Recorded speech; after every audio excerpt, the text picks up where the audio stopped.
Halo, perkenalkan saya Amelia Purwati. Di sini saya ingin menjelaskan materi tentang 5 jenis opini auditor. Pertama, unqualified opinion atau opini wajar tanpa pengecualian. Laporan keuangan telah disusun dengan benar dan berdasar standar akuntansi keuangan. Penyusunan laporan keuangan dibuat konsisten dengan tahun sebelum dan sesudahnya. Kedua, qualified opinion atau opini wajar dengan pengecualian. Adanya bukti yang telah didapatkan oleh auditor secara tepat dan cukup untuk memberikan kesimpulan terjadinya kesalahan penyajian yang dilakukan secara individual ataupun secara agregasi.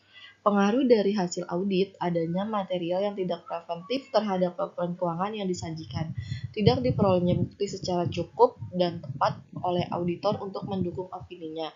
Namun, auditor melakukan penyimpulan adanya pengaruh kesalahan penyajian tidak terdeteksi pada laporan keuangan yang muncul. Kalaupun terjadi, maka adanya material tapi tidak pervasif. Ketiga itu modified unqualified opinion atau wajar tanpa pengecualian dengan paragraf penjelasan. Pada jenis opini wajar tanpa pengecualian dengan paragraf penjelasan didasarkan pada suatu keadaan tertentu yang tidak berdampak langsung pada opini auditor. Penjelasan paragraf akan diberikan auditor berkaitan dengan situasi tertentu yang sebelumnya sudah disebutkan. Pertama itu, adanya beberapa pendapat dari auditor diambil dari pendapat auditor independen yang lain. Kedua, tidak ada aturan jelas laporan keuangan sehingga bisa menyimpang dari standar akuntansi keuangan. Ketiga, terjadinya pengaruh dari ketidakpastian keadaan masa yang akan datang serta hasil yang tidak terprediksi. Selanjutnya ada adverse opinion atau opini tidak wajar. Opini auditor dinyatakan tidak wajar pada saat auditor melakukan pemeriksaan terhadap laporan keuangan, mendapatkan bukti yang tepat dan cukup.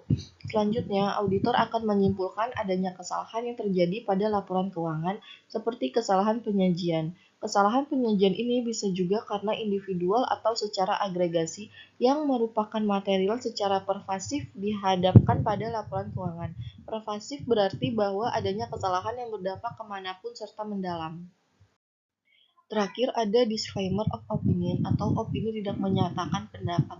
Salah satu faktor yang menyebabkan auditor tidak memberikan pendapat adalah adanya pembatasan terhadap lingkup audit, baik oleh klien maupun karena kondisi tertentu, sehingga auditor tidak memperoleh bukti yang cukup tentang kewajaran laporan auditnya, dan adanya hubungan istimewa antara auditor dengan kliennya. Apabila auditor menyatakan tidak memberikan pendapat atau pendapat tidak wajar atas laporan keuangan secara keseluruhan, maka auditor boleh memberikan pendapat tidak penuh, yaitu pendapat atas unsur tertentu dalam laporan keuangan. Sekian presentasi tentang 5 jenis opini auditor yang saya sampaikan. Kurang lebihnya mohon maaf. Terima kasih.